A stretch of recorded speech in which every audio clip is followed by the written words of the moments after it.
The unrelenting assault on abortion rights is ramping up in red states. Behind closed doors, Florida Governor Ron DeSantis signed the Heartbeat Protection Act into law Thursday night.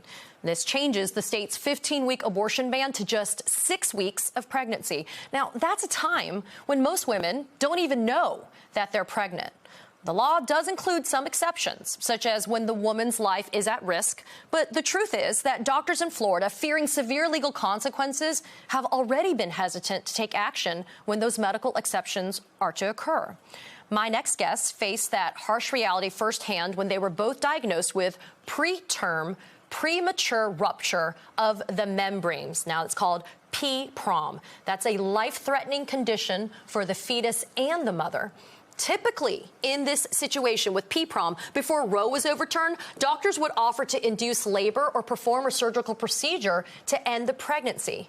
But Anya Cook and Shanae Smith Cunningham were not given that option. Both were sent home from the hospital, forced to endure what would become a life-threatening nightmare. And they have graciously joined me this morning, both of them, to share their stories. Anya, Shanae, thank you both for being here. We were speaking before we actually started this segment about how hard this journey has been for both of you. I want to give both of you the chance to briefly talk about what happened. And Anya, I'd like to start with you. What happened? I'm still trying to wrap my head around it. My water broke one night when I was walking outside of a restaurant, and I just felt that something was just wrong. Yeah. So my husband, I looked at him and I said, babe, something is wrong. Someone's threw water on me. And he's like, no, babe, there's no one around us, and we're in a dark parking lot. And then he said, let's go to the hospital. Let's go to the emergency room right now.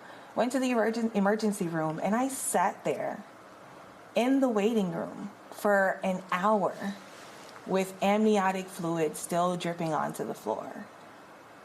That alone was traumatizing. I had a little boy that was there and asked his mom and said, Mommy, what is happening to her?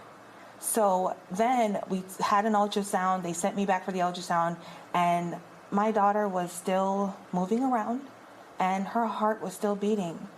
But they told me that at that point, because I had lost all my fluid, there's nothing that I can do.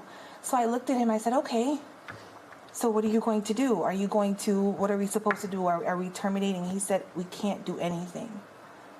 I said, excuse me? You can't do anything? What does that mean exactly? He says, we can't do anything.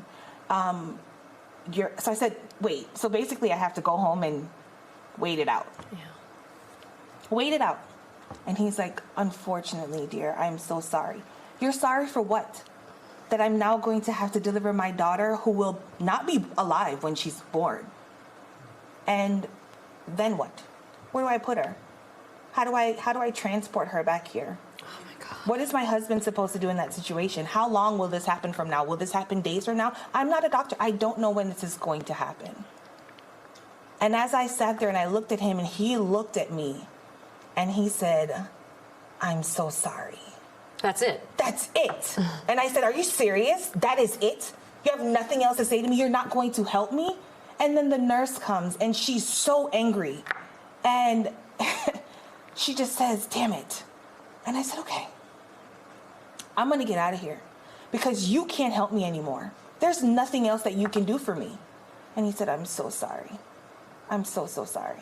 And at the end, though, you ended up not actually having the baby at home. It was in a bathroom at work. It was at a hair salon, and I ended up going there because I said if I was going to die, my mother wouldn't have to do my hair. I would make sure that my hair was done for my mother. That was so sad and so traumatic, and I said goodbye to my mom that morning because I wasn't sure if I was going to have my daughter on the way, and I would, because the way how when I went back home and I researched PPROM, I was like, oh my God, I'm going to die. I might get sepsis. I don't know how fast this is going to happen. So when I'm in the salon, and then something just told me, go in the bathroom. And I went in the bathroom and I sat down, and I just felt something just say, push. And I heard her hit the water. And at that point, I had to call my husband because he was outside, and I called him and I said, babe, I need you to come inside. And he came in and he said to me, he's like, okay, what's wrong? And I said, I think she's here, but I can't look. And he said, I won't let you look. I won't let you look. And he looked and he said, okay, I see her, but you have blood. You were hemorrhaging to death. I started hemorrhaging, and I didn't realize it because there's so much adrenaline going through me, and I didn't know what else to do. And he just got on the phone and he called 911, and they rushed in and they grabbed me. They literally had to just grab so much cloth to hold up my blood. And they said, if you can just tense your body up to hold the blood, because if you release your body, you will continue to lose blood. And I said, well, can you take me to Coral Springs? They said, you're not going to make it to Coral Springs. I said, okay. And I blacked out at that point.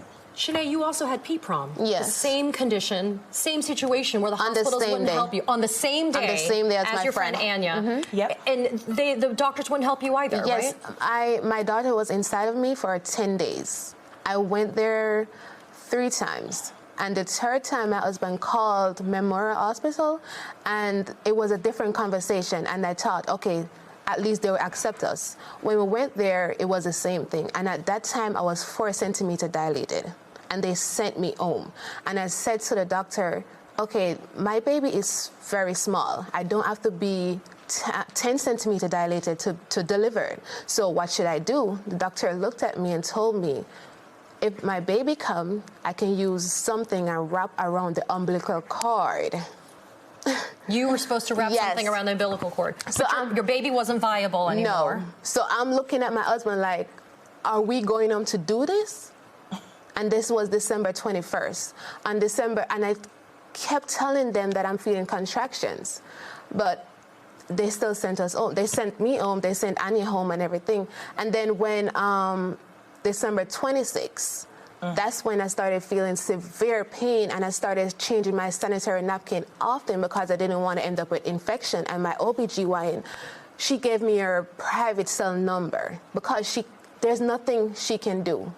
You've got medical doctors telling you, sorry, there's nothing can do. But did they share with you, Anya and Shanae, did they say it's because we're scared, we don't really know what to do with these abortion laws? That's what they said? Yes, that's exactly what they said. At Coral Springs, when I went, the doctor looked at me and he said, if I do anything or if I intervene, I will possibly be arrested. I lose your license. Or I lose his license. Mm-hmm. Same thing for you, Yes, Shanae? my OBGYN wanted to send me to New York. Yeah. So in your condition, travel to New York. Yes. To have to go because that's and get all help. she can do. Yep. You guys are going through the IVF process. We spoke about this. I went through the IVF process. I was blessed to have a child, but I went through the miscarriages as well. But this is pre-abortion bans, what I went through. This was years ago. I mean, what kind of messaging do both of you have for Florida lawmakers that are sitting there in Tallahassee? They don't have a problem with this. Let's have a 6-week abortion ban. Let's not have clarity on the exceptions. What do you guys have to say to them? You're killing us. Yes, because I had a miscarriage before. And I didn't know I was pregnant. And that wasn't a 6-week pregnancy. Right. So how can a woman be sure that they're pregnant? It's unbelievable. You have to wait for a period to be missed in order for you to know. I just don't understand. Unless you're going through trying to conceive, then you're doing ovulation tests, you're testing and all of that. You wouldn't know. Some women have gone through 3, 4, 5, 6 months without knowing that they're pregnant. So why are you taking the rights away from us to make a decision at that moment? I just don't get it. And you both were told after you went through your procedures that there was a very real risk that maybe you won't be able to have children in the future. But I want to leave this interview with you now, with both of you. You guys are still trying, though. You haven't given up hope. We're still trying. Still have faith. Yes. Yes. Still, we got each other, so we're trying our best. Yes, we're fighting. We're fighting. We're fighting. We're just scared that if this happens again, what will we do? Yes.